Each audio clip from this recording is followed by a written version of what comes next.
Welcome to खोलो किताब। आज हम कक्षा छठी की वर्कशीट नंबर 13 करेंगे, सामाजिक विज्ञान और सोशल साइंस की, जो 19 अगस्त को आपको दी गई है। पहले हम हिंदी मीडियम के स्टूडेंट के लिए इसको बताएंगे और इसी वीडियो के सेकंड पार्ट में हम सोशल साइंस इंग्लिश मीडियम के स्टूडेंट्स के लिए इसको बताएंगे।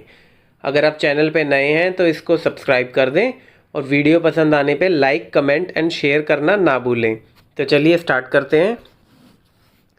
सबसे पहले विद्यार्थी यहाँ अपना नाम लिखेंगे और यहाँ कक्षा अध्यापक का नाम। तो इस कार्यपत्रक में आपका अध्याय नंबर 1 है, सौरमंडल में पृथ्वी। पिछली वर्कशीट भी इसी से रिलेटेड हमने करी थी और इसका उपविषय क्या है, ग्रह व नक्षत्र मंडल। तो आइए देखते हैं ग्रह क्या होता है। सूर्य के चारों ओर परिक्रमा करने वाले खगोलीय पिंडों को ग्रह कहते हैं। इनमें अपना प्रकाश तथा ऊष्मा नहीं होती, वे तारों के प्रकाश से प्रकाशित होते हैं, जैसे पृथ्वी, मंगल आदि। तो ग्रह क्या होंगे, जो सूरज के चारों तरफ खगोलीय पिंड होते हैं और सूरज के चारों ओर परिक्रमा करते हैं, उनको बोलते हैं ग्रह। और इनमें खुद की प्रकाश और ऊष्मा नहीं होती। जैसे सूरज के अंदर खुद का प्रकाश होता है, सूरज रोशनी भी देता है और गर्मी भी देता है। तो इन सबको बोलते हैं ग्रह। उदाहरण के लिए पृथ्वी, मंगल, बुध इत्यादि। आकाशगंगा किसे बोलते हैं? करोड़ों तारों, बादलों तथा गैसों की प्रणाली को आकाशगंगा कहते हैं। तो इसमें क्या होंगे, आकाशगंगा में काफ़ी तारे होंगे, बादल होंगे और गैसों के समूह होंगे। इन सबको मिला के आकाशगंगा कहते हैं। यह लाखों तारों का एक समूह है। यह आकाश में एक ओर से दूसरी ओर फैली है, चौड़ी पट्टी की तरह नज़र आती है। मतलब एक चौड़ी सी पट्टी होगी, ऐसे ऐसे फैली हुई नज़र आती है, रेक्टेंगुलर शेप की तरह। लाखों आकाशगंगाएं मिलकर ब्रह्मांड का निर्माण करती है और ऐसी ऐसी काफ़ी आकाशगंगाएं मिलके एक ब्रह्मांड बनाती हैं। ग्रह, सूर्य ग्रह, ये सब मिलके, जैसे कई सारे ग्रह और तारे वगैरह मिलके क्या बनाएंगे, आपकी आकाशगंगा। और काफ़ी सारी आकाशगंगाएं मिलके क्या बनाएंगी, ब्रह्मांड। नक्षत्र मंडल किसे बोलते हैं, देखते हैं। तारों के समूह मिलकर विविध प्रकार की आकृतियाँ बनाते हैं, इन्हें नक्षत्र मंडल कहा जाता है। आप रात के समय आकाश में इन्हें देख सकते हैं, जैसे अर्सा मेजर या बिग बियर या ओरियन। तो आप कभी जब आसमान बिल्कुल साफ़ हो तो आप ध्यान से देखना, एक आपको इस चम्मच के प्रकार के एक तो ये दिखेंगे तारों का समूह, 7 होते हैं तारे उसमें, ये आप देख सकते हैं। और इसको और ध्यान से देखेंगे तो आपको ऐसे बियर की आकृति भी दिखेगी, बाकी ऐसे तारों के समूह से। तो इनको क्या बोलते हैं, इनको नक्षत्र मंडल बोलते हैं। तारों का समूह है जो अलग अलग आकृतियां बनाते हैं। जैसे अर्सा मेजर बोलते हैं इसे, या बिग बियर बोलते हैं इस चम्मच को। और जो भालू टाइप का आकार आपको दिखेगा जैसे ऐसे तारों के समूह में। एक फिर ओरियन होता है, इसमें लड़ाकू योद्धा की तरह दिखाया जाता है। अगर आप ध्यान से देखेंगे इसमें भी कितने तारों का समूह होता है, 8 तारे होते हैं इसमें। और मेजर वाला जो इसमें आकृति बन रही है ये वाली, और बाकी और छोटे छोटे तारों का और समूह होता है जो आपको एक तरीके से योद्धा की तरह दिखेगा। तो इसको बोलते हैं हम आर्यन। फिर इसके बाद है क्षुद्र ग्रह। क्षुद्र ग्रह क्या होता है, तारों तथा उपग्रहों के अतिरिक्त असंख्य छोटे पिंड भी सूर्य के चारों ओर चक्कर लगाते हैं। इन पिंडों को क्षुद्र ग्रह कहा जाता है।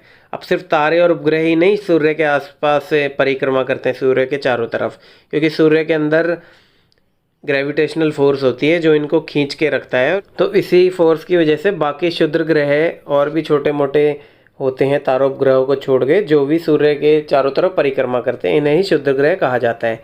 उल्कापिंड किसे कहते हैं, सूर्य के चारों ओर चक्कर लगाने वाले पत्थर के छोटे छोटे टुकड़े को उल्कापिंड कहते हैं। अब जैसे कोई ग्रह है, वो बहुत साल पहले टूट गया, उसमें कोई ऐसी प्रतिक्रिया या फोर्स लगी जिससे वो टुकड़े टुकड़े उसके हो गए, तो वो पत्थर भी तो आसमान में ही रहेंगे आपके इसमें आकाशगंगा में। तो उनको बोलते हैं हम उल्कापिंड, जो स्पेस के अंदर ऐसे छोटे छोटे पत्थर होते हैं, वो भी सूर्य के चारों ओर परिक्रमा करते हैं, उन्हें उल्कापिंड कहा जाता है। प्रश्न 1, ग्रह किसे बोलते हैं, ये हमने भी सीखा है। सूर्य के चारों ओर परिक्रमा करने वाले खगोलीय पिंडों को ग्रह कहते हैं। उदाहरण के लिए पृथ्वी, मंगल, बुध, शनि इत्यादि। किन्हीं 2 नक्षत्र मंडल के नाम बताइए। और नक्षत्र मंडल क्या होते हैं आपको बताया, तारों का समूह जो अलग अलग आकृतियाँ बनाते हैं। तो ये भी अभी आपने पढ़ा है। अर्सा मेजर या बिग बियर जिसमें भालू और एक चम्मच का आकार बनता है, और ओरियन जिसमें आपको एक लड़ाकू योद्धा का प्रतीत होता है। फिर प्रश्न नंबर 3, उल्कापिंड किसे कहते हैं? ये भी हमने सीखा, जो छोटे छोटे पत्थर हैं और सूरज के चारों ओर जो परिक्रमा करते हैं उनको उल्कापिंड कहते हैं। सूर्य के चारों ओर चक्कर लगाने वाले पत्थरों के छोटे छोटे टुकड़ों को उल्कापिंड कहते हैं। चलिए अब इंग्लिश मीडियम के स्टूडेंट्स के लिए भी इस वर्कशीट को देख लेते हैं। सबसे पहले स्टूडेंट यहाँ अपना नाम लिखेंगे, यहाँ क्लास टीचर का नाम। Chapter number 1, the earth in the solar system. तो चैप्टर आपको क्या बताया, अर्थ के बारे में बताया सोलर सिस्टम में, एंड प्लैनेट एंड कंस्टेलेशंस इनके बारे में भी बताया है। प्लैनेट क्या होते हैं? ग्रह। ये क्या होता है? The celestial body that orbiting the sun are called planet. Planet वो होती हैं सेलेस्टियल बॉडी जो सन के चारों तरफ रिवॉल्व करती हैं, परिक्रमा लगाती हैं, ऑर्बिटिंग करती हैं, उसको बोलते हैं planet. They do not have their own light and heat. Sun के पास तो अपनी ऑन लाइट होती है और हीट भी होती है, पर प्लैनेट्स के बाद ना तो खुद की लाइट होती है ना ही हीट होती है। और they are lit by the light of star, जो स्टार्स की लाइट से चमकते हैं। एग्जाम्पल क्या है इसका? अर्थ और मार्स। गैलेक्सी किसे बोलते हैं? Galaxy is a huge system of billions of stars and cloud of dust and gases. Galaxy होती है जिसमें काफ़ी सारे स्टार्स होते हैं और बादल होते हैं, धूल के बादल और गैसेस होते हैं।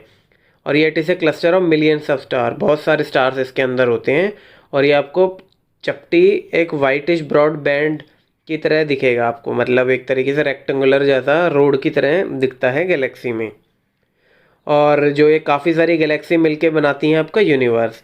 तो प्लैनेट और स्टार्स और डस्ट वगैरह मिला के बनाते हैं आपको गैलेक्सी, और काफ़ी सारी गैलेक्सी मिलके बताती हैं आपको यूनिवर्स।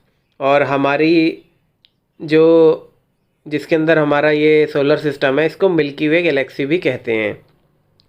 कंस्टेलेशन क्या होता है? Different group of star formed various pattern, these are called constellation. You can see them in the night, for example Ursa Major और बिग बियर एंड ओरियन। तो आपने कभी जब आसमान बिल्कुल साफ़ हो तो आपने जाके छत पे देखना, कुछ तारों का समूह होता है जिन्हें कंस्टेलेशन कहते हैं, और अलग अलग आकृति बनाते हैं। जैसे एक आपको एक चम्मच का आकार दिखेगा, इसमें 7 तारे होते हैं काफ़ी चमकदार, और जो ये वाला तारा है इसकी दिशा हमेशा नॉर्थ की तरफ होती है, उत्तर की तरफ, ये वाला। और इसके आसपास आप और भी ध्यान से देखेंगे तो आपको एक भालू की आकृति भी बनती हुई दिखाई देगी जो यहाँ बनाई गई है। इस कंस्टेलेशन को क्या बोलते हैं? उर्सा मेजर या बिग बियर। और एक और ओरियन कंस्टेलेशन होती है जिसमें आपको एक इस प्रकार की आकृति दिखेगी, 8 तारे होते हैं, और उसके आसपास छोटे छोटे तारे और ऐसे होंगे जो आप ध्यान से देखेंगे तो आपको एक लड़ाकू योद्धा के टाइप एक पैटर्न दिखेगा। तो इस कंस्टेलेशन को क्या बोलते हैं हम? ओरियन। एस्टेरॉइड्स क्या होते हैं? Apart from star, planets and satellites there are numbers tiny bodies which also move around the sun, these bodies are called asteroids. तो एस्टेरॉइड कौन सी होती हैं?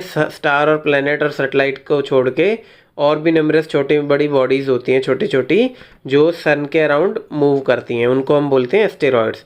मेटेरॉइड्स में क्या होता है? मेटेरॉइड्स पत्थर के होते हैं, छोटे छोटे पीसेस जो कभी किसी ग्रह से टूटे हुए होते हैं, और वो भी सन के चारों तरफ रिवॉल्यूशन करते हैं ड्यू टू सन की ग्रेविटेशनल फोर्स की वजह से, तो उनको बोलते हैं मेटेरॉइड्स। तो क्वेश्चन नंबर 1 क्या है? Water planets. प्लैनेट्स अभी हमने देखा ये क्या होता है? The celestial body that orbiting the sun are called planets. जो सेलेस्टियल बॉडी सन के चारों तरफ ऑर्बिटिंग करती है, रिवॉल्यूशन करती हैं, उनको बोलते हैं प्लैनेट्स। एग्जाम्पल है अर्थ और मार्स। फिर क्वेश्चन नंबर 2 है, राइट द नेम ऑफ 2 कंस्टेलेशंस। तो कंस्टेलेशन अभी हमने देखा है क्या होता है? कंस्टेलेशंस वो होते हैं जो स्टार्स कोई वेरियस शेप बनाते हैं। तो उसके 2 एग्जाम्पल क्या हो जाएगा? उर्सा मेजर या बिग बियर और ओरियन। फिर क्वेश्चन नंबर 3 है, व्हाट आर मेटेरॉइड्स। मेटेरॉइड्स भी हमने अभी पढ़ा है मेटेरॉइड्स के बारे में भी, कि जो छोटे छोटे पत्थर होते हैं, पत्थरों के टुकड़े जो सन के चारों तरफ रोटेट या रिवॉल्व करते हैं ऑर्बिटिंग में, उसको मेटेरॉइड्स बोलते हैं। तो इसको क्या लिखेंगे? The small pieces of rock which move around the sun are called meteoroids. इसी के साथ हमारी ये वर्कशीट आज की कंप्लीट हुई। मिलते हैं नेक्स्ट वीडियो में नेक्स्ट वर्कशीट के साथ। Don't forget to like, comment, share and subscribe the channel. Thank you.